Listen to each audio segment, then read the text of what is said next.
Hello, everybody. Welcome back to League of 72 Live with me, your host, James Allcott. We are here every single Thursday at 4 p.m. We've got so much to dive into in this week's show. We're going to be looking at the championship, diving into some tactical bits and pieces I've got for you, having a look at all the upsets from last week. It was absolutely crazy. We're going to be having a look at League One and really diving into some of these huge teams that are actually going to be playing each other this week. A lot of ex-Premier League sides that now find themselves in a congested League One when it comes to huge clubs. We'll be chatting to Tom Barclay, who is an expert journalist on the EFL. We'll be diving into that. And we'll also dip into League Two. We'll give you some highlights from some of the games from midweek.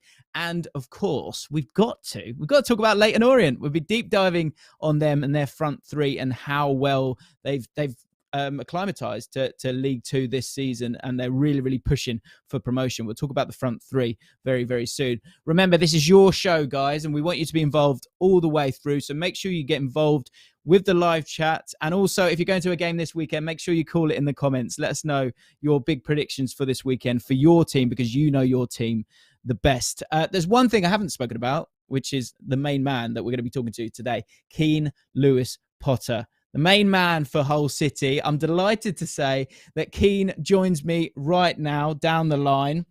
You just finished off training, haven't you, Keane? How are you doing? Everything fine? Fighting fit? Yeah, good, mate. Ready for the weekend now. Yeah. Ready for the weekend, indeed. Well, we will dive into that game against Stoke City, which I'll reveal a little bit later on. Now, it's kind of a bit of a poignant game for Hull City. But let's talk about you first of all. You sort of were with Hull City on the way down 2 seasons ago, and had a cracking season last season. 13 goals, 6 assists. Let's talk about last season first. How much did you enjoy that? You know, being a lad from Hull, and, you know, bringing silverware to Hull City. How was last season for you?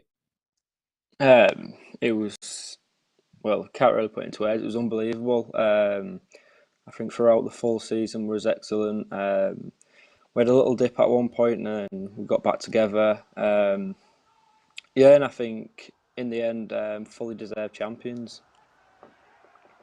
Yeah, absolutely. I think I mean, a lot of players actually. I mean, when we're talking about this season and the sort of the change up there, a few players you've had that have been injured for you guys, which is a big part of it, because you had a really steady team last season. You know, like Wilkes, Josh McGuinness, George Honeyman was one of the best players in the division, in my eyes, certainly with the assists he's providing, and then yourself as well.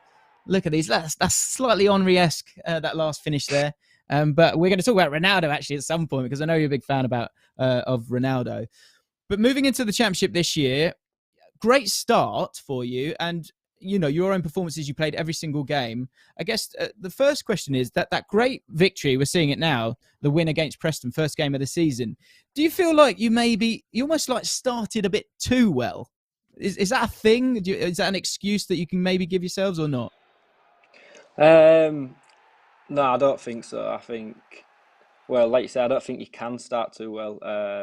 We got off to a great start and yeah, we've not had the best results since, but I think for us it's just about bouncing back and getting points on the board again. Are you trying to kind of keep looking back to that game and see which bits went well to allow you time to sort of move forward and get it right? Or is it just something that you kind of need to draw a line with and move on? I think you can always look back on them games and, like you say, see what you did well. But again, we also have to look about what we can improve on and what we haven't done so well in the past few games. And yeah, it's definitely something to build on. Yeah.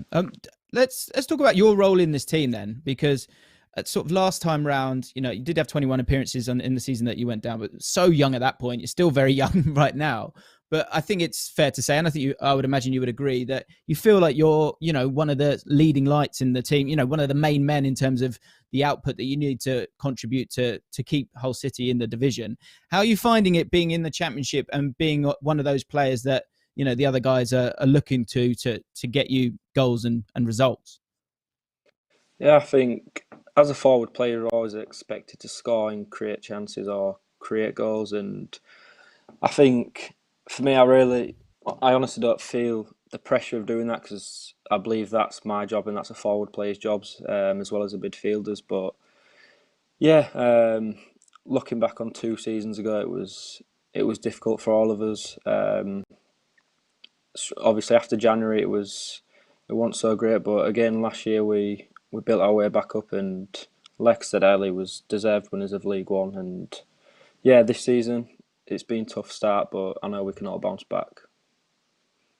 What would you say the big differences between League One and Championship? Um, for us personally, lately it's been defending our box and scoring goals on the other end of the pitch. In between the both boxes, we can say we've been brilliant, and it's just yeah, defending set pieces has been massive for us. We can say it's cost us a few games this season, but as well as that, it's when we get up to the top end of the pitch, it's being able to put our chances away. Mm. Yeah, I mean, it's backed up by the numbers, actually. We're looking at the XG when it comes to set pieces. Your XG, Hull City's, for the season is 1.9. You should have conceded 2 goals so far this season. You've actually conceded 6. So that kind of highlights maybe that jump up in quality. I think sometimes people go, oh, it's in the lower leagues that you're going to see it being all about set pieces. But that's not, it's fine margins, isn't it, in the Championship? So you're right in what you're saying there.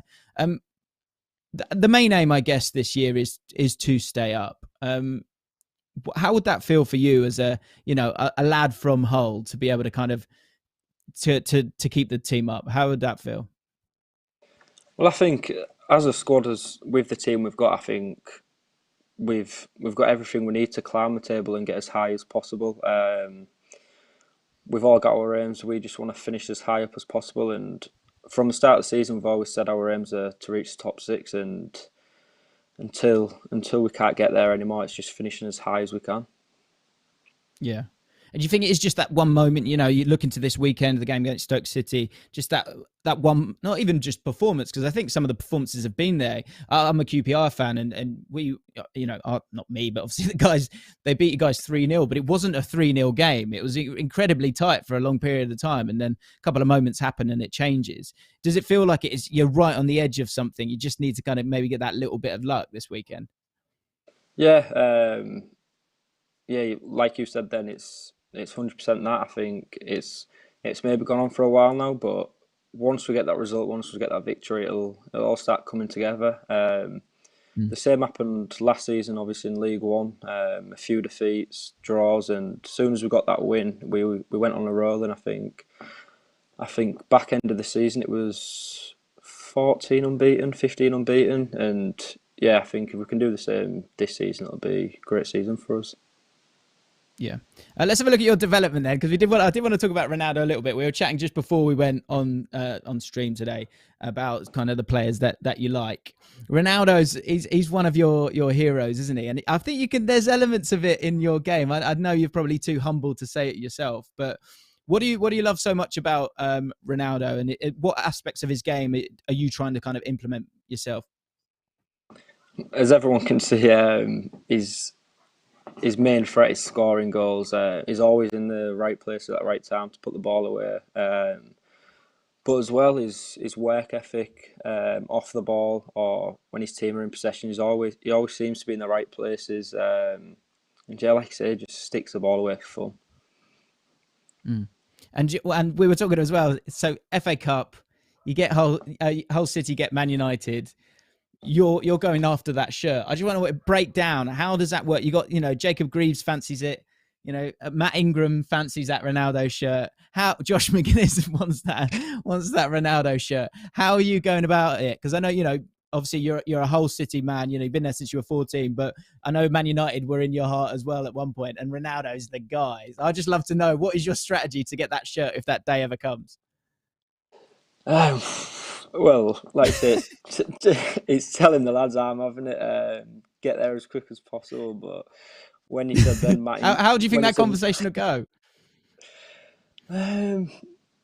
well, like you said about Matt Ingram, then I don't know how I'm going to get past him. But No, I'll have to. I guess you'll I'll have probably, to. well, yeah, because he might be closer, but you're quicker. You're much. I think Matt would allow me to say that, so I think you'd have a chance there. But I think you can see it in the game between, in your game, that sort of that cutting in on the inside, the great finishing, that focus on scoring goals for the team, and all being well, I think you'll be able to do that for Hull City. I guess the one difference between you and Ronaldo, and this is something I really like about your kind of rise with Hull City, is a lot of players we see now, they were released by this team or that team, or they had to go on loan, or there's this sort of, there's a lot of big clubs who kind of stockpile players at times. And for you to kind of be at Hull City and your journey, which includes a loan at Bradford Park Avenue, 5 games there, how do you sort of reflect on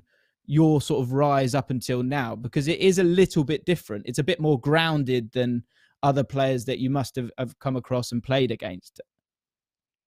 Yeah, well, playing through the academy ranks, it's obviously people from around Hull as well, and thankfully I've been able to play with some of the lads now I would happily call my best mate. You talk about Greavesy, Brandon Fleming, but yeah, I think when I look back at the time I went on loan to Bradford Park Avenue,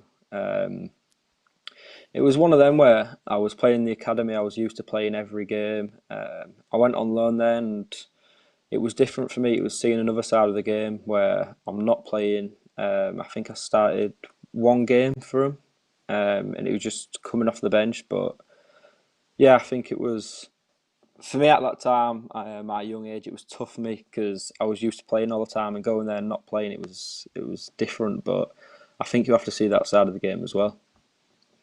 Yeah. And I guess maybe is there a message maybe for young players out there when no disrespect to Bradford Park Avenue, but you're desperate to play for Hull City, you're desperate to play in the Championship, in the Premier League, and so on.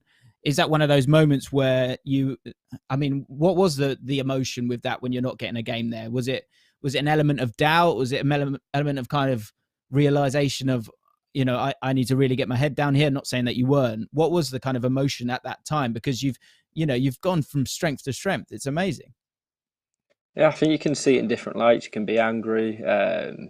Some people may get upset about it, but yeah, I think it was just about getting my head down, working hard, and proving to the gaffer there that I should be playing. And yeah, like you said, all I can do then was to get my head down and work as hard as possible.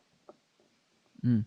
And I guess that's the same, bringing it to the present day. You got Stoke City this weekend, and it's the first trip to Stoke since the 7th of March 2020, which was the last game before the pandemic. So you sort of coming back now to that, so much has happened, especially for Hull City in particular. And I thought there was a quote here from Grant McCann at the time. It was, the players need to find their inner belief now and stand up, he said after the game. Is that the exact same message now for Hull City fans and for the players? It's about inner belief for you guys to turn it around?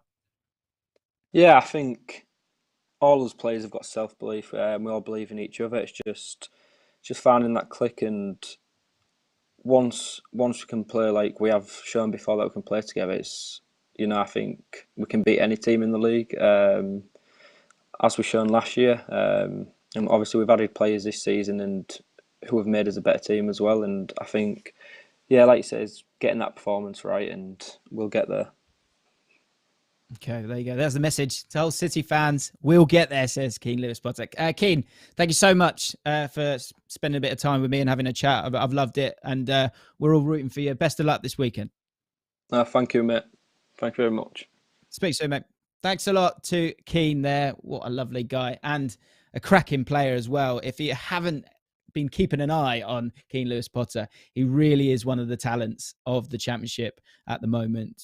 Absolutely tore it up in League One last season, one of the players there, and he's going to go from strength to strength. And I think those are the kind of players you want. You want those kind of players at your club, players that you have no doubt that they care about what's happening each weekend. And Keane Lewis-Potter is certainly one of those. Right, we've got lots to get through, so let's dive into a Championship roundup. Let's have a look at the results and the table from last week. So many upsets. We're going to dive into quite a few of these. Hull City against Sheffield United. Sheffield United starting to find their feet again. Nottingham Forest, we're going to talk about that in just a second. 2-0. QPR losing to Bristol City. Don't get me started on that game. Fulham losing to Reading. We'll be diving into that. Barnsley drawing against Blackburn. Derby County against Stoke. 2-1 to Derby there, getting a victory after a tough time. Blackpool with a good victory. Luton, Swansea in a nutty game. It was crazy. 3-0 up they were. 3-3 it ended. Peterborough, we're going to be talking about that one as well. 3-0 victory. Preston North End with a draw against West Brom. Great draw for Preston there. Millwall drawing again against Coventry City this time. And Bournemouth doing brilliantly at the moment. Beat QPR in the week and then went and beat Cardiff City. And that is your table right now. Cherries on top. There they are, 18 points, Fulham in second. It really, really is tight. And my beloved Queen's Park Rangers have gone from 3rd to 8th in a week. But at least we've got the EFL Cup. Come on, the lads. We've got Sunderland soon as well. It's exciting times. Anyway, Championship. Let's talk about it. So, Forest. Let's talk about Forest because they beat Huddersfield 2-0. They've got Steve Cooper as their new manager, and he goes into the job having had a victory, their first victory of the season. And the likes of Garner, Johnson, Zinkernagel, you've got Lolly in there.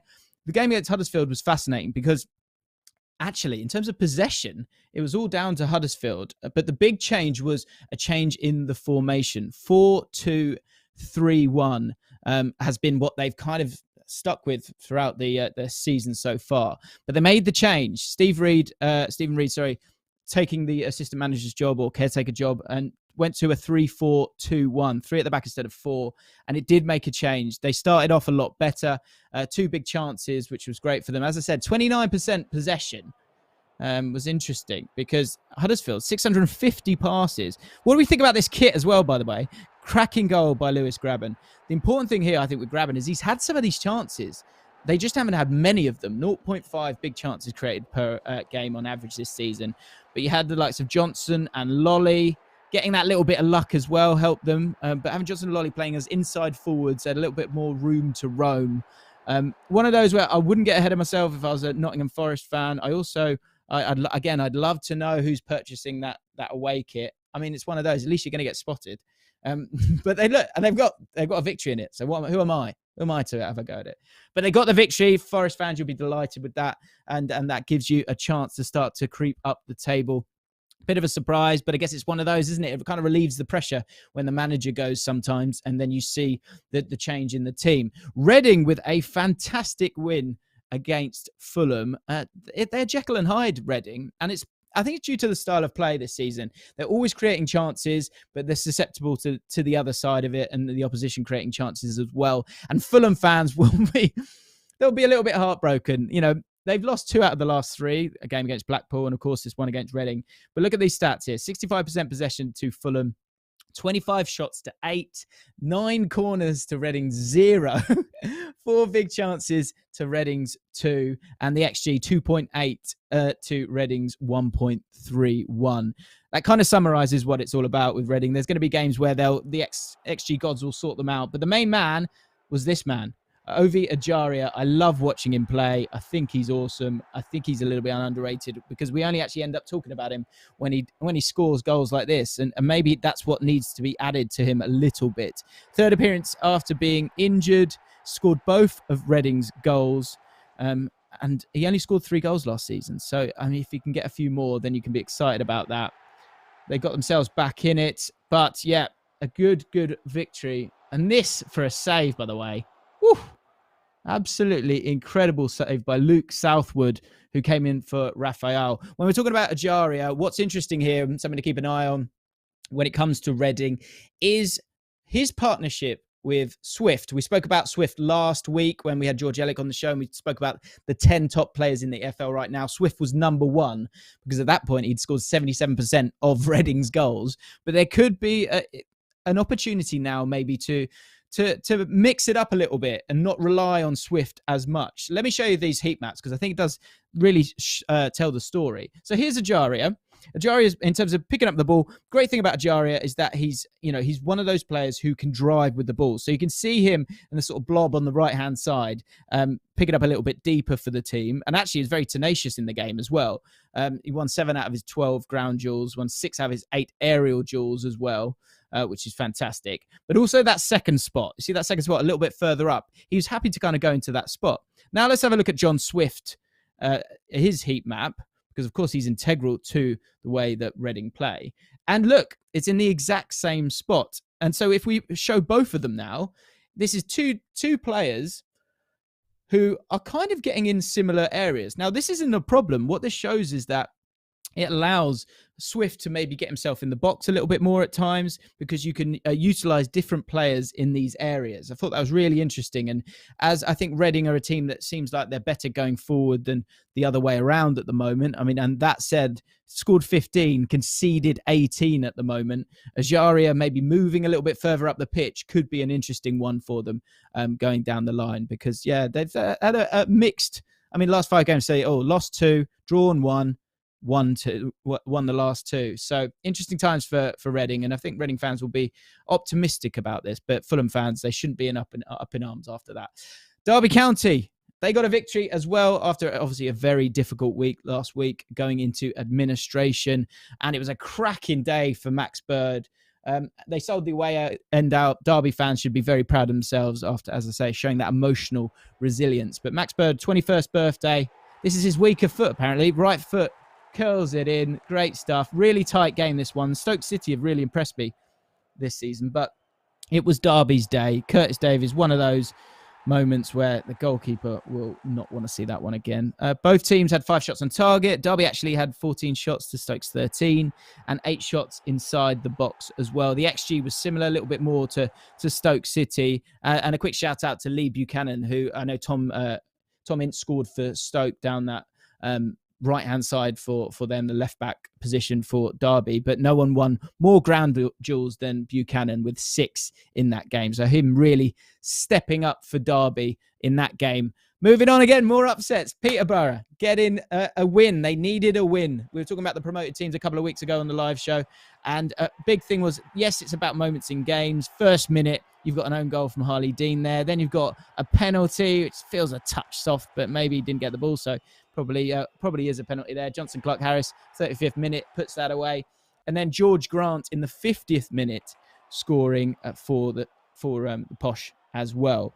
And the reason I say all that is that was all before the sending off of Gary Gardner, 65th minute. So I think the important thing, people will be looking at it as going 10 men against 11th. No, actually, they had 58% possession in the first half of the game alone. So it was Peterborough looking much better, looking like they were last season. And I think the big thing for me, first of all, taking your chances.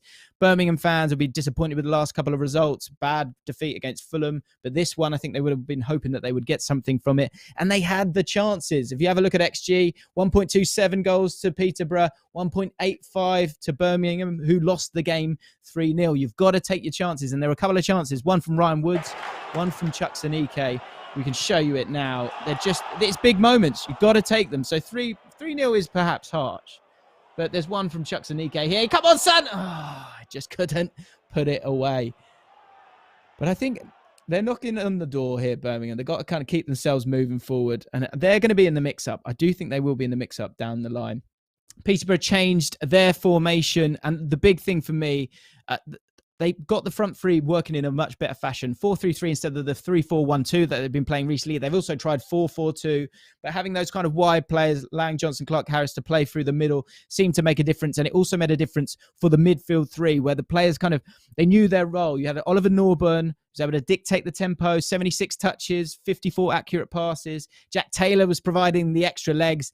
And importantly, George Grant, who'd come up from League One and went to Peterborough, previously of Nottingham Forest, of course, as well, in a more attacking role. I'll show you his heat map here.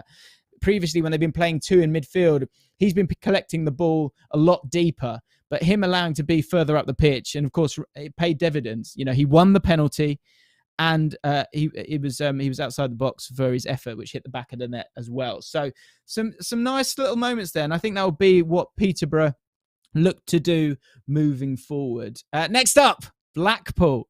Blackpool, who'd got a great victory against Fulham, and the blueprint that we were waiting to work out for them to allow them to win points does feel like it's starting to sort of come to fruition now. They beat Middlesbrough last week, and it's, first of all, when it comes to Borough, their squad is not a mess, but there's some problems there. You've got Dyke Steele, the right back, had to go off. Lee Peltier, the normal left back, normal right back, had to go and was playing left back already. And Marcus Tavernier, who scored that first goal, actually was having to play right back. And so you're losing one of your key threats. And the great thing that Blackpool did, of course, look, so many games like this, as Keane Lewis-Potter was saying, it's about set pieces and getting your goals. But they were able to alienate the key players for Middlesbrough in this game. James Allcott, the centre midfielder, he only had 26 touches for Borough, and Borough had 50% possession. And Johnny Howson, the other centre midfielder, only had 38 touches. So the centre of midfielders were they were keeping them away, and they were controlling the centre of the pitch, which is, I think, what Blackpool were going to try and do. And also on the other side, 9 shots inside the box. Last week, I think it was last week, a couple of weeks ago, they had 10 shots inside the box against Huddersfield as well. So again, we were looking at a lot of the promoted sides, and I think we all thought Hull City would be the team that would finish the highest of all of those. So to see Blackpool kind of figuring it out a little bit, Peterborough figuring it out a little bit, a lot of the teams that are down the bottom causing upsets this week, and it just makes for, I mean, if you're a QPR fan, a slightly more infuriating and scary championship season. But for everyone else, exactly what we're after when it comes to the EFL. Let's have a look at the fixtures then for this weekend. Some big games to be played. A couple on Friday night, actually. Coventry City against Peterborough. I'll be interested to see how they'll get on. Coventry have been fantastic at home. West Brom against the mighty Super Hoops. Reading against Middlesbrough. Swansea City against Huddersfield Town. Blackpool against Barnsley. Stoke against Hull City. Bournemouth against Luton Town. Forest against Millwall. Sheffield United against Derby County. Blackburn Rovers against Cardiff. Bristol City against Fulham. And I've done that thing again where I moved the mouse and now I can't see the bottom team. There is Birmingham against Preston North End. So there's your championship. Let's dive into League One now. First of all, let me show you the table and the results. Maybe we kick off, I don't know which one, whichever one comes up first. Results or tables, fine by me. Let's do results. So here's the results from last week. Bolton losing to Rotherham United. Good win for them. They needed that. Sheffield Wednesday with a draw against Shrewsbury Town, struggling. Crewe Alexandria 2-0 against Burton Albion. Lincoln losing to Ipswich Town. We'll be diving into that in a second. Portsmouth losing to Cambridge United. We're going to be diving into that in a second. Gillingham losing 4-1 to MK Dons, who are looking good. Fleetwood Town getting a last-minute equaliser against Sunderland. Wimbledon losing to Plymouth Argyle, who are starting to move in a lovely way. Cheltenham Town winning 1-0 against Oxford United. Accrington Stanley losing to Wigan Athletic, who look fantastic at the moment. Wycombe Wanderers beating Charlton Athletic 2-1, and Doncaster Rovers getting a victory against Morecambe. Now, you've heard a lot of my voice, so it's time to hear a different voice. Oh, sorry, of course, there were some midweek games as well, my bad.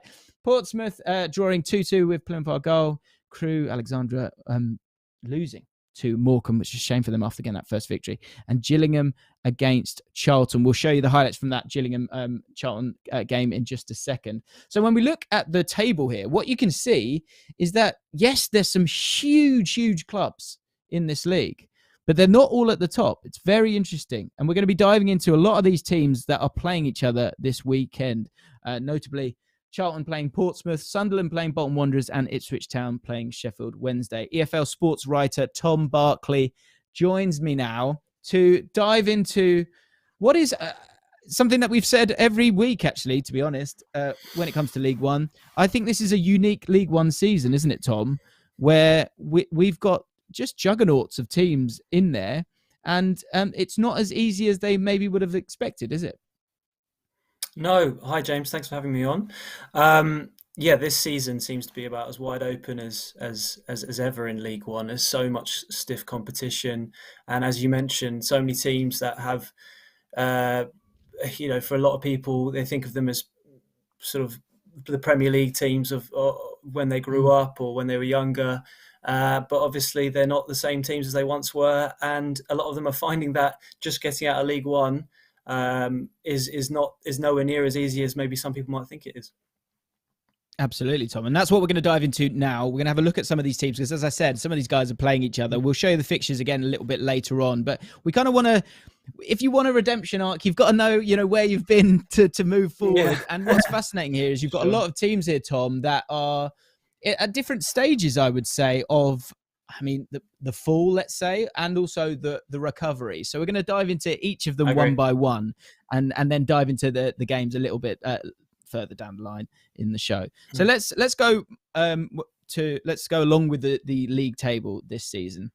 And one team that their problems have been well documented through Netflix, and they've been in the division for a couple of seasons now, relegated from the Championship in 2018.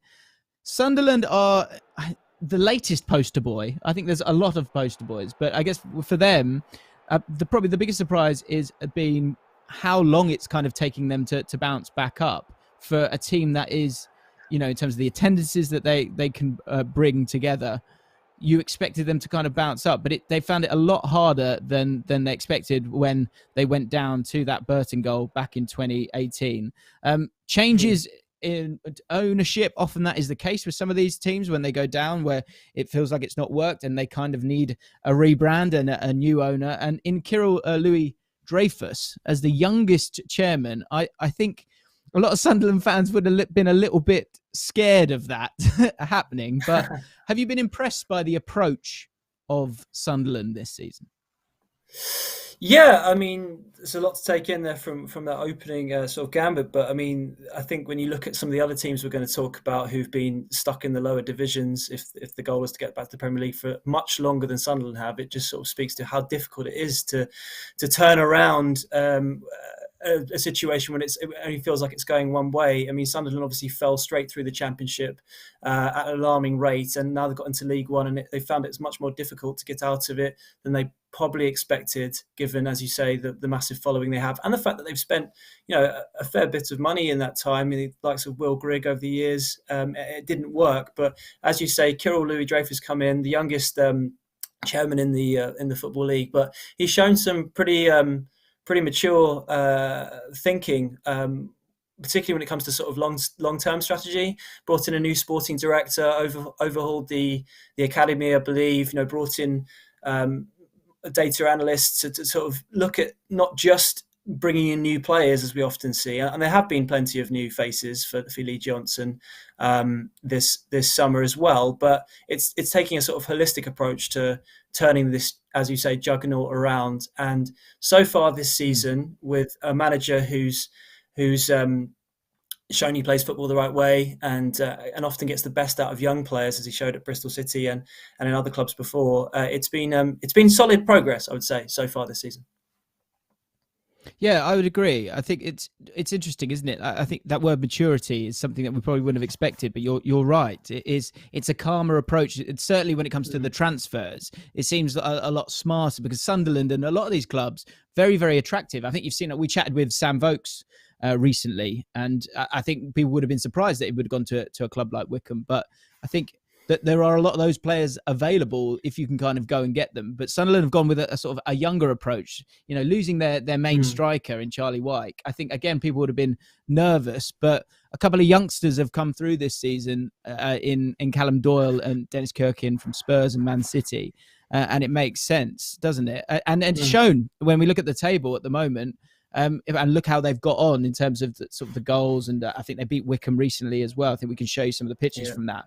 How have you been impressed with the performances on the pitch?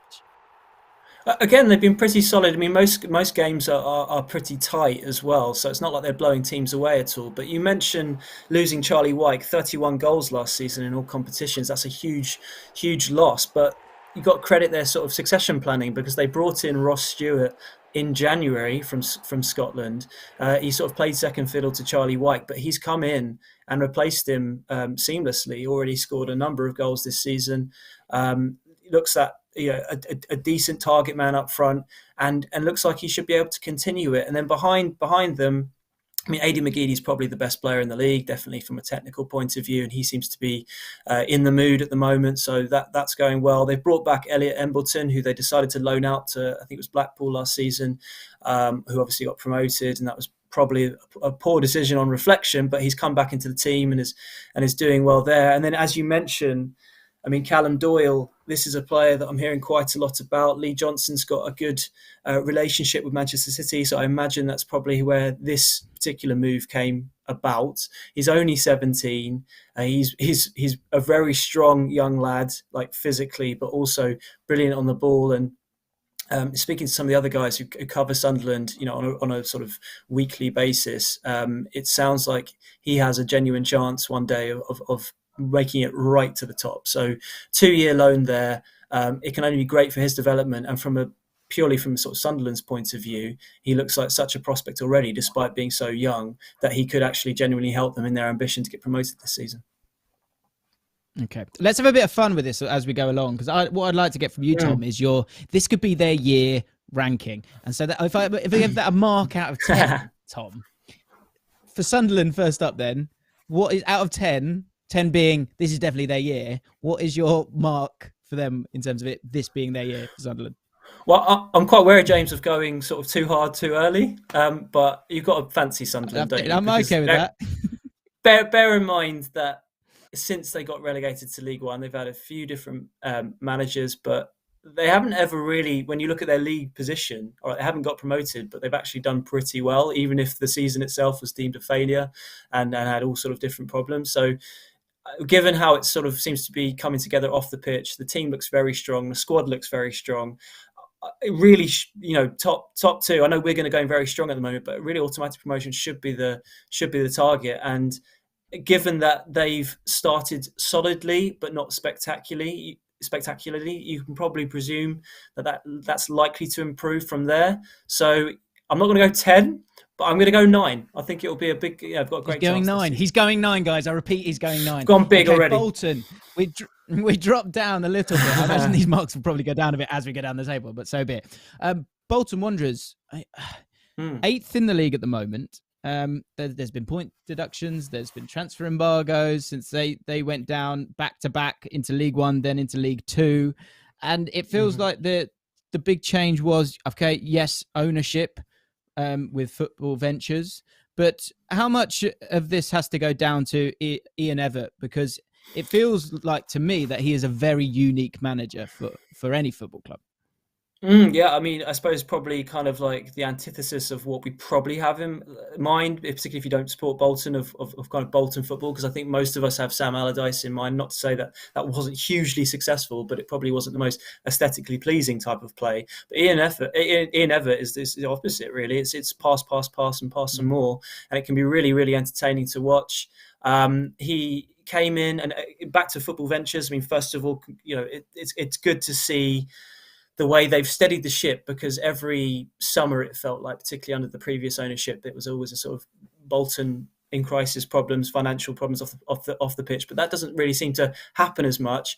But when Ian Evatt came in, obviously having done a great job at Barrow, it wasn't like results were clicking straight away, but he was given time to improve, and the team just flew in the second half of that League Two season. And what's quite exciting about this Bolton team, and perhaps part of the reason why they've had a good start compared to some of the other teams we're going to talk about who've had massive overhauls in their squad, so perhaps taking time to gel, is that a lot of their business was just signing players who were on loan and getting them done early. So there's actually a bit of stability there within the squad. And obviously the manager's been there and they've won promotion, that we're now seeing how a team that can win promotion from League Two with pretty much not far off the same squad of players can fare in League One. And so far it's going very well. I mean, I know Ipswich have had their problems, but if you can go and win 5-2 at Portman Road, I mean, that really does show you what the potential this team can have. Yeah, and Ian Evatt was very bullish in the after the defeat to Rotherham, actually. It was just one of those where it was set pieces that they felt they got undone by, but they felt like they had the better chances. And he revealed that the Rotherham assistant manager said that you're the best team we've played. So I think what I like about them, I agree with you. I think it's interesting. It really is a flick of a switch sometimes when you really need buy-in to play that way. and for people to believe in it. But once you get it, then there's a double bounce there if you want it, because there are a lot of good footballers in the Football League, and Josh Sheehan's a great example of that. A player that they got from Newport in the summer, and he's fitting brilliantly. Oladapo Afolayan, I would people get very angry if I didn't speak about him. I've noticed that in my live streams recently. Yeah. Searchovic as well. So a lot of players, it's exciting for them. It certainly is. Where are you on the feel good rating with them then, Tom? Oh, right. On the rating, I think promotion. I'm not saying it's unlikely, but it would be very impressive if they could kick on this far. I mean, it's not like we haven't seen that before, but I'd probably go more around a 5 for Bolton. They've had a very good start. They're actually, I know you love your statistics and your XG. They've got fantastic XG at the moment, 1.56 from best out of all these 6 teams we're talking about. And they've obviously scored a lot of goals. Yet at the same time, whether Owen Doyle at his age, 33, can consistently be the goal scorer across the whole of the season. Not to say he can't, but I think it's fair to sort of wonder if that's going to be sustainable throughout the season. But definitely brilliant start, and Afolayan, what a talent, and just gets fans off their seats. That's exactly what we want to see. Yeah, and actually, maybe that touch of a lack of quality could just be the sign of a club behaving themselves and being sensible. So although that's it's a disappointment, it might actually be a blessing in disguise instead of trying to chase these things sometimes. Sheffield Wednesday, we moved down a little bit further, 13th in the league. But I looked a couple of weeks ago and I swear they were second. So it just shows you how much it can change. They lost. This is from the playoff final, the heady days. Probably the peak of the Chansiri era. I was there. Am I right, Tom? Remember it well. Yeah, I was there. I remember it well. I mean, I still say... Is that you, Tom, there? It's actually... Wasn't you? Yeah, no, it wasn't me. I remember being at the semi-final in particular, actually, at Hillsborough, where they beat Brighton 2-0, heavily fancied Brighton team managed by Chris Hughton. And that is without a doubt the best atmosphere and football match I've ever been to, at least domestically. Just absolutely bouncing. Hillsborough is fantastic. And then in that game, I don't think there were kind of too many sort of criticisms, really. There was 1-0 was a wonder strike, I think, from Mo Diarmi. But yeah, as you say, that was kind of the peak of this Chansiri reign. Carlos Carvalhal took him so close. But then probably after that, after Carlos left, and they had a few different managers, they kind of stuck with pretty much the same squad of players, give or take, for quite a few years. And whilst they were fantastic around that time at that level, maybe it went a little bit stale. And actually, it's interesting, this summer, since following relegation, a lot of those guys have moved on, the likes of Adam Reach. Barry Bannon's still there, and he's still an absolute talent. But Wednesday have brought in so many players. I mean, I know it's a regular occurrence, particularly sort of League One, League Two level of clubs overhauling their squads completely, particularly after relegation. But it really has been a massive summer of change in the dressing room. And perhaps that's another reason why we've seen a bit of inconsistency so far. They had a good start, but then I think it's 3 games without a win. And they're not really scoring any goals, 6 goals, I think, this season. Not conceding many either. Probably not the best team to watch, I imagine, in the division right now. But with so many options, it's probably going to take a little while for Darren Moore to gel this side. I just hope he gets sort of the time to do it and patience from the fans, because it just feels like it's one of those ones that's going to take a little while. Yeah, and I think it's interesting with, again, this is one of those teams I feel like they are so attractive as being a big club, and they've kind of gone down the route where they've gone for names over...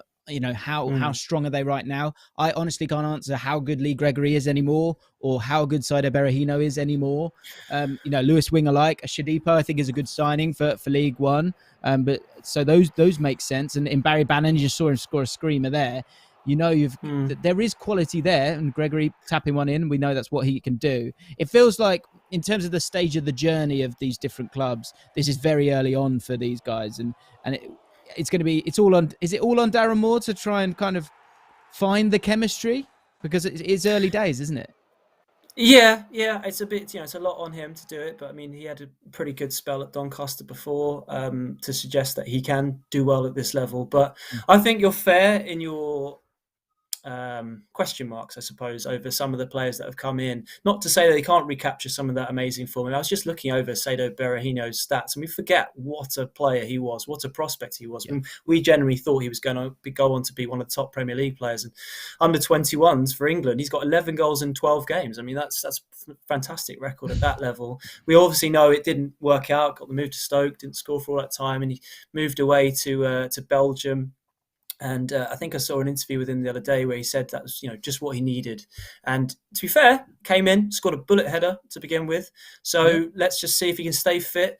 It could be one of those ones where a player that perhaps has been written off by others who still got it and just needed a fresh place to sort of clear his head and also mature a bit, because he was very young, and a lot of young players doesn't always happen for them for whatever reason, and then they get better the older they get. And he's clearly got a lot of qualities both on the ball and obviously with pace, and his finishing clearly from last week, that he could be a real signing. But I think it's fair to sort of look at that squad and be a bit not skeptical, but worry that there are quite a lot of variables in that aren't sure things. Yeah. But what is a sure thing in this division, particularly with the competition they're going at? So we'll find out. True. There's a player in there, and we've seen it with Ravel Morrison recently. Yeah. That it can be done, and no doubt there's talent there. In this bizarre ratings thing where it's rating but ranking, but I've given you a number at the same time. How out of 10, how much are you feeling good about Sheffield Wednesday then? 6 maybe, because I got a lot of for the reasons we just mentioned. I just think it's turning around I guess not a sinking ship, but a ship that went down last season with a whole new squad, and that may take time, and maybe similar to Bolton in League Two last season, second half of the season could really kick on. But I guess it's really promising, if you're looking for sort of positives, how strong they are defensively at the moment. But they've really got to start opening teams up and scoring some more goals if they're going to pick up points. Okay, guys in the chat, by the way, I want to know, as we've got 2 more teams to go, I want to know everyone's marks out of 10 in terms of this is our year, please. So get it in the chat. I'll have a little look, and get them in the comments if you're watching this after the live itself. Let's keep moving then. So 6 for them, 5 for Bolton. 10, what was it? 9 for Sunderland. Portsmouth. I mean, Portsmouth 2008 were lifting the FA Cup, and by 2012 they were dropping out of the Championship. Some pictures here from that day.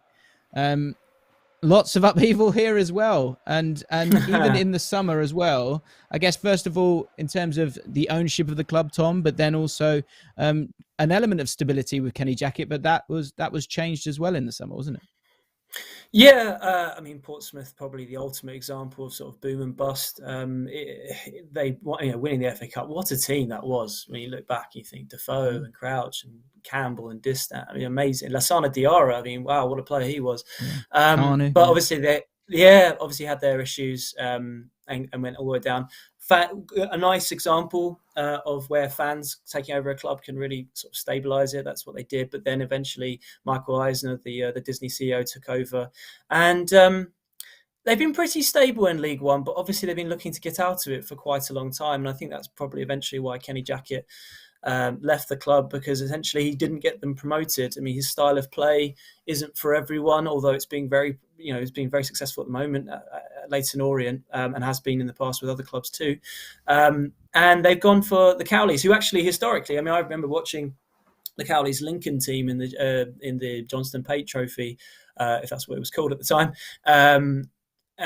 Playing, I think it was Shrewsbury, and Dean Henderson was in goal, obviously of now Man United in England. And I remember Matt Reed of Lincoln giving a walloping Dean Henderson in the face with his elbow. So not to say that the Cowleys historically haven't had a slightly, similarly kind of physical approach, but it seems like they're trying to go a different route. They obviously came in last season on a sort of till the end of the season. They've had their contracts extended. 2 of the nicest guys in the lower leagues in football, having interviewed Danny a few times and Nicky as well. So far, it's actually a similar story to Sheffield Wednesday. They don't score many goals, but don't concede many either. And it's a matter of when the margins are that tight, when not going in your favour, which is basically what's been happening of late. although obviously they scored that last-minute equaliser in the week, because otherwise it would have been 4 defeats in a row, then it's always going to be a bit of an uphill battle. And with some of the talent they've got in their side, they will be obviously looking to be more ruthless and more comfortable, because without a doubt Portsmouth, regardless of their history in this division at the moment, they've got players that should give them a good chance of playoffs, I think. Playoffs, okay. So currently they're in 15th in the league. Where are you in when it comes out marks out of 10 in this bizarre thing that I will not leave now? Just because I think they should be in the playoffs, or have the squad to maybe do it. Like a lot of their young loanees as well, the likes of Gavin Bazunu, who's obviously came to everyone's attention against Ireland, saving Ronaldo's penalty. That's always going to do a lot for your profile. But he's someone who's very exciting. Went on loan to Rochdale from Man City, a bit like Rob Sanchez of Brighton, and is very highly rated within the Man City system. Anyway, he's one of quite a few players there that look quite exciting. But again, I do worry about where the goals are going to come from. And so if I had to put my hat on it, 6 as well, maybe 7. Let's just change it up from Sheffield Wednesday. 7. Okay, gone with a 7. Optimistic for Portsmouth. You're right. Miguel Aziz, interesting player. Joe Morel as well. But yeah, it's the fine margins. We were chatting to Danny Cowley last week, and there's a video of that actually out right now if you want to check that one out on the League of 72 channel. And I mean, he's fantastic to chat to about the different aspects of the game, but he was saying himself that really is fine margins and they just need to find a way to manage games a little bit better. Let's talk about Ipswich Town, who sort of were relegated in 2019. I think I always feel like there's a tax on the big teams where it's the cup final tax. The opposition come and play you, and it is their cup final. And I think that's what Ipswich have found both last season and this season in terms of the big changes that have been made.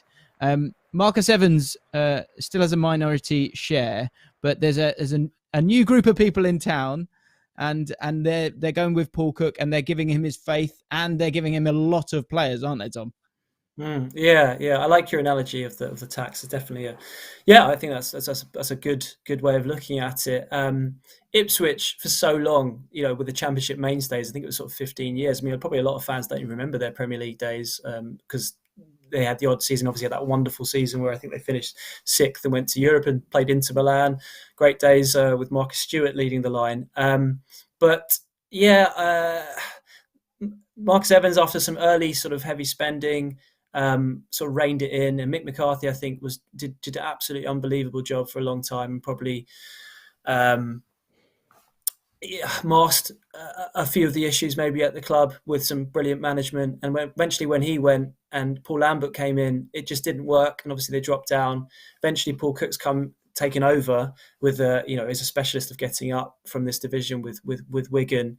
And he's just gone about changing the squad completely, like we've talked about with some of the other squads. But this is a new level. I mean, so many players have gone. A lot of players who've been there for a long time. Luke Chambers, Alan Judge has gone. A number of sort of stalwarts at the club have left, and a lot of the players they've brought in on paper look like really savvy signings at this level, having done lots of interesting things. I mean, obviously Macaulay Bonne is the one who's been the biggest positive so far with 5 goals, and looks looks really happy to be back in his sort of home environment again. But a number of the other players so far hasn't quite clicked yet. But that's not to say it won't, because the likes of Sam Morsey should be pretty good at this level. Christian Walton is a keeper at Brighton. They highly rate. He should add a lot at the back. And there's a few names like Shone Aluko. It'd be interesting to see if they can still do what they once did. But there are other players there who should really give them a lift. And with that amount of depth in the squad, I can't see it going on like it has done for so long. And if it does, you would expect changes to be made after such investment. But already we saw last weekend with that 1-0 win that perhaps could be signs of things turning. Yeah, it did feel like they kind of just needed that first one. Let's be honest, cards on the table, terrible start. Absolutely terrible start. For it to take this long, the pressure was building, and it felt like it was too many new signings, and the sloppy goals. We talk about chemistry a lot with football teams, and I think that feels like a big thing. You use the cup final tax that I was talking about alongside the pressure that's going to come from bringing in all these players, and then the lack of chemistry from trying to figure out who your strikers are, who's playing in behind them. So many players that will be expecting to start games there. The pressure was really on them, but they did get their first victory last week. And the Ipswich CEO, Mark Ashton, check this out, guys. This is amazing.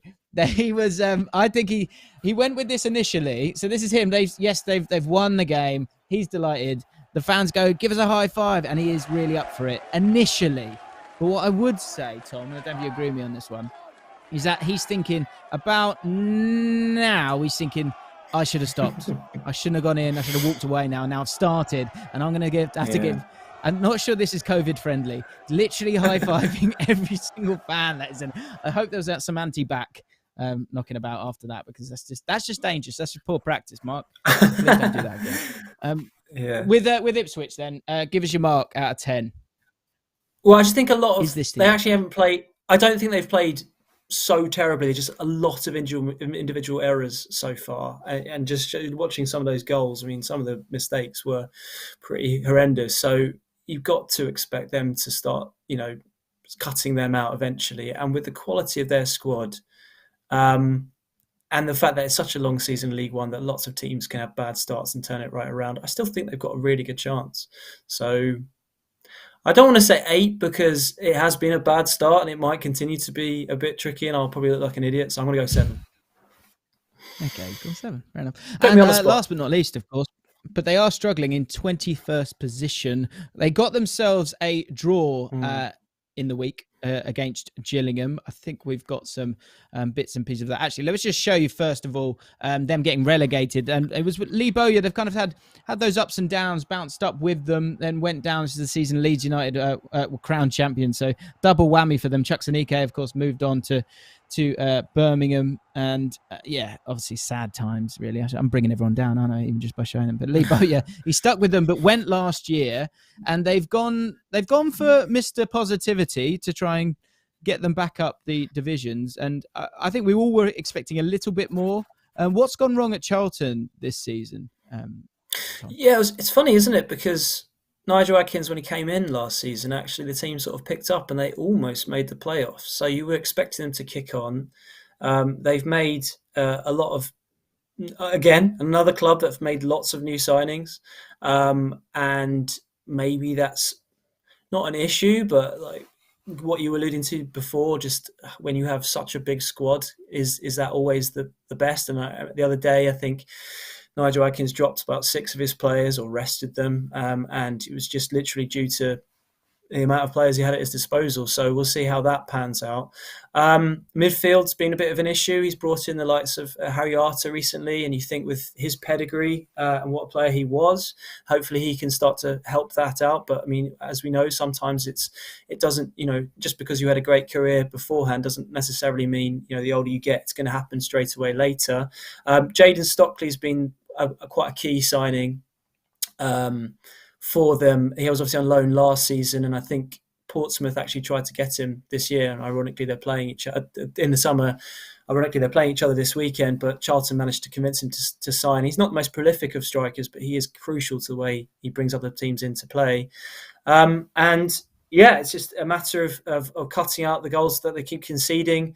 Hopefully, Jonathan Leckart, who's coming on loan, can start to add some more goals, particularly if he plays up top with Stockley. Not scoring. It's quite a simple statistics at the moment. They're not scoring enough goals and they're conceding way too many. And it felt like quite a big draw the other day against Gillingham, because obviously they went 1-0 up. If they'd lost that game, you did probably fear a bit for Nigel Adkins, because Charlton's definitely hopes this season were to get promoted. Definitely Thomas Sangard, who's pretty ambitious owner from all accounts, very media friendly, and I'd probably be quite honest about how it's gone quite so far, but it's been a pretty dreadful start. So you did sort of slightly fear for him, but he got a point, and if he can build on that with a win at the weekend, then maybe things can turn around, because Nigel Adkins has proven in his time at this level with Scunthorpe and Southampton that he knows his way around. So fingers crossed he can rekindle some of that magic. Very true. Let's show you those goals from Gillingham against Charlton. It was a 1-1 draw at the end of it all, and it's one of those where Tom's headphones might have just gone. I don't know. Maybe we'll see if we can get him back. They went into the lead actually, and were a much better team in the first half. Sorry, Gillingham were a much better team in the first half, and it was one of those where Charlton were kind of playing on the break and got themselves that goal, but not to be in terms of getting the full victory. And Gillingham are a tricky team to play against. They actually didn't play Jayden Stockley in that game. They tried to go a different route because there was a feeling that they were sort of playing the ball a little bit too long. So difficult times for them. Is Tom okay? Is Tom still with us? Yep. I can hear you. You can hear me. He's still with us. Great, good.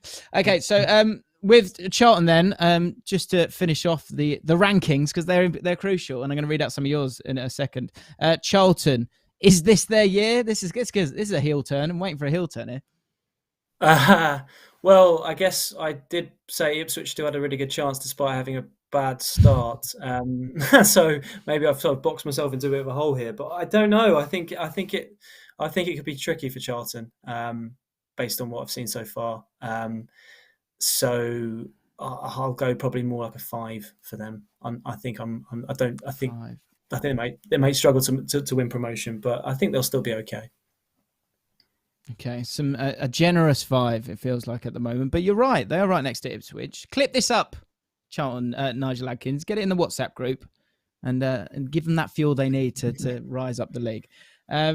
In terms of you guys, what you're thinking, Hills McStills, he's gone with Plymouth Argyle, not one of the options. 9 out of 10. Tacticality, Sunderland 8 out of 10. Bolton 4 out of 10. Sheffield Wednesday 6 out of 10. As I said earlier on, let me know in the comments. I'll have a little look myself, and let me know what your rankings are in terms of this is the year mark out of 10. Let's have a look at those fixtures then, because all these guys are playing each other this weekend. We haven't got time, I'm afraid, Tom, to dive into the games because we've been reminiscing and reviewing so much. But just to pick them out then, you've got Sunderland against Bolton Wanderers. Before that, on the second line there. Ipswich Town against Sheffield Wednesday. Huge game. Sunderland against Bolton Wanderers.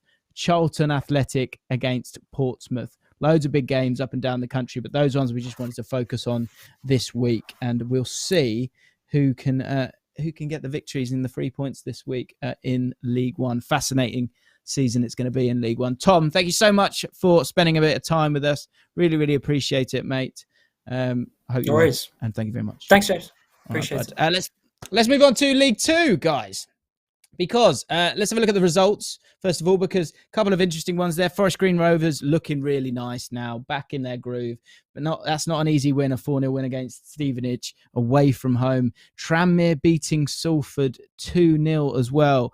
Interesting one there. When we were speaking about it last week, we were saying that really could be a seminal game for Salford to kind of try and get themselves moving in the right direction. But they find themselves 17th in the division at the moment. There was a midweek game as well. We want to show you the highlights from that. Crawley versus Harrogate, which was a fascinating game, actually. You had Luke Armstrong scoring after 2 minutes for Harrogate. He's flying at the moment. And then you had 2 goals from Crawley Town. Joel Lynch, formerly of Huddersfield Town and Queen's Park Rangers, amongst others, scoring a goal from there for 42 minutes. Then it was bang, bang, 45 minutes. Sam Ashford scoring a goal. Then another goal just on the other side of half-time. Archie Davies equalising for Harrogate Town. And it was an interesting one. Ashley Nadesan, who'd come on as a sub for Joel Lynch, got sent off after 65 minutes. A little bit controversial one. Went head-to-head, locked horns with Connor Hall. Connor Hall got a booking. Nadesan got a sending off. And despite that, Harrogate will probably be a little bit disappointed when you're playing against 10 men not to get the victory. One team that is getting a lot of victories at the moment, and we can see it by looking at the League Two table, is the fact that Leyton Orient are officially doing bits. They are tearing it up at the moment. And it's a really exciting time for them with the goals and the wins that they're bringing to the table. We spoke about it at the start of the season, thinking Kenny Jackett could get a hold of this team and with the players that they were bringing in, maybe do something, but probably not expecting them to be as good as they've been. Of course, he had just, I guess, success to a point with Portsmouth, but now at Leyton Orient, he's had a really cracking start. They're absolutely flying at the moment, undefeated in their last 4 games in the league, 3 of those being wins, 9 goals across the 4 games, conceding only 2. And they've moved to a 3-4-3, which is what I want to dive into now for our League Two deep dive. We're going to have a look at Leyton Orient for this week. So they've opted to this 3-4-3 in the last 3 matches. And what it's doing, it's allowing the front three to shine. The key players are being utilised in the attacking areas. So when we're talking about the front three, let me introduce to you Aaron Drinan, Harry Smith, and Theo Archibald. They're the front three for Leyton Orient. So if you're a League Two fan and you're not aware of these two, you probably want to keep an eye out for them. 6'5" target man. Harry Smith is that man in the middle. And then he's got 2 players in Drinan and Archibald who swap around him throughout the game, depending on what's happening in the game, if it's going well or who they're playing against. And the front three have combined to score a total of 12 goals in the league. They've also all scored in back-to-back league games. I want to dive into each of these players, so we're going to do that right now. If you're a Leyton Orient fan and you're watching this, hit that like button because we're bigging up your guys here. Harry Smith, let's talk about him first. He's a man who scored 5 consecutive games, 6 goals in total, and he's scoring on average every 86 minutes. He's integral. He's averaging 40.1 touches per 90. He's winning 30.3 aerial duels. That's 63% per 90. Look at that. Great touch for a big lad. It's a great little finish that he's got here. Bristol Rovers will be fuming at this. But look, it's a cultured header. We'll give him that. And the important thing is that he is clinical. Conversion rate is 35%, which is incredibly healthy, especially in League Two. And he's only missed 2 big chances from his 7 appearances so far this season. He's the target man. He's there, 6'5" man. Get the ball to him and then allow those 2 players to work around him. Let's start off with Aaron Drinan, who made the move from Ipswich Town, struggled at Ipswich Town and moved in the summer. And it's a new role for him because previously he'd been a sort of central striker for most of his career. Now he's playing off Harry Smith, which allows him kind of opportunities to get in the box unmarked. You know, waiting for that little flick on. It's always so difficult to deal with. He's there in behind and gets himself in the box. And he scored 3 goals and he's assisted 2 from his 6 appearances this season. So he's the guy who's playing a little bit more central out that front three and looking to kind of get beyond at times. Then it comes down to the creativity. Introducing Theo Archibald, who's on loan from League One Lincoln City. And he's, as I say, probably the more creative type of the front three. 3 assists so far. But he's also offering up 3 goals as well. Good finishes as well. He's kind of got this role of ball progression. That's his main role. And I'm going to tell you kind of how they set up, because I think this change in formation is a really big part of it. And it all just fits in really lovely. Like I said, Aaron Drinan a little bit more central. Theo Archibald staying a bit more wider, often on the left-hand side. And when you look back a little bit further back, and as I say, 3-4-3 when it comes to Leyton Orient, you've got Connor Wood, who's the left wing back. He's staying back that little bit more, often because it's Archibald in front of him. But what it's allowing is a bit of an elbow tactic. So it's allowing Tom James, the right wing back, who's absolutely flying for them at the moment, to do exactly that. 1 goal and 2 assists in the last 2 games, 3 key passes in each match, 5 crosses as well. Look, you've got a 6'5" target man and 2 guys around him. Get those quality crosses in. They've got a lot of players, actually, Leyton Orient, who can deliver a good pass. But Tom James is the main one. And I wanted to show you the heat map, which kind of just shows you their positioning here. This is Tom James and Connor Wood against Bristol Rovers. At the bottom there, you can see Connor Wood just staying that little bit further back, being that option in midfield with that sort of that middle dot of the 3, but generally kind of staying back that little bit more. And then Tom James, he's not messing about in that on the halfway line. He's either getting forward to put those crosses in, or he's obviously getting back into his defensive position as well. And it's interesting to see. It's really, really working for Leyton Orient at the moment. Next up for them, they've got Mansfield Town, who are winless in their last 6 matches. So it being the EFL, Mansfield will probably win this one. But I think what's great is that the way that they're working at the moment, I think Mansfield are conceding a lot of goals at the moment from set pieces as well, that you've got to watch out for Leyton Orient this season. Something's happening there. Something is happening there. We've got a question from the community. What are your opinions on Exeter? We have been on the verge of promotion for years now. I feel like we have a good shot this year. And if we get Noom, Jay and Brown scoring, I'm guessing we've got a chance. Well, I'll tell you what, we'll kind of answer that next week because we've got an interview with Exeter manager Matt Taylor on the channel next week. So make sure you join me next week, Jacob, and get your questions in, because on the community tab, if you guys have subscribed, you will be able to put forward your questions, and we'll keep an eye out for you, Jacob. So make sure you get involved and put forward a question, as many as you want. Let's have a quick look at, just to round things off, at the League Two fixtures for this weekend. Barrow against Newport County, Crawley Town, another tough game for them. After playing Harrogate, they've got Bradford City at home. Scunthorpe United against the Port Vale side, who are doing really, really well at the moment. Sutton United playing against Carlisle United. Swindon Town against Colchester United. Rochdale against Oldham Athletic, who are really struggling at the moment, sadly. Harrogate Town will be looking to try and get back to winning ways against Stevenage. Leyton Orient, we just spoke about them, as we said, are playing Mansfield Town. Hartlepool United against Exeter City. Tough game for both of those, really, because Hartlepool have surprised a few. Salford City really need a victory against Northampton Town, who've got a very mean defence and are currently 4th in the division. Forest Green Rovers, top of the tree at the moment. 18 goals scored, 8 conceded. They take on Tranmere Rovers, who've had a very strong defence as well. So that'll be interesting to see which one breaks there. And Walsall take on a Bristol Rovers team that are 3rd from bottom in League Two at the moment. So there you have it, guys. A bumper edition as ever. I hope you have enjoyed the show. As you should know by now, we are here every Thursday, 4 p.m. So if you want to join us next week, we've always got great interviews, and we've always got decent analysis, I think, and a nice bit of conversation as well. And we want to get you guys involved as well. And make sure you get involved in the comments. We want you to call it in the comments and enjoy the other content that is on League of 72. We hit 10K the other day, which is amazing. We want to keep marching on. So hit the subscribe button, hit the notification bell as well, so you'll be notified when we go live.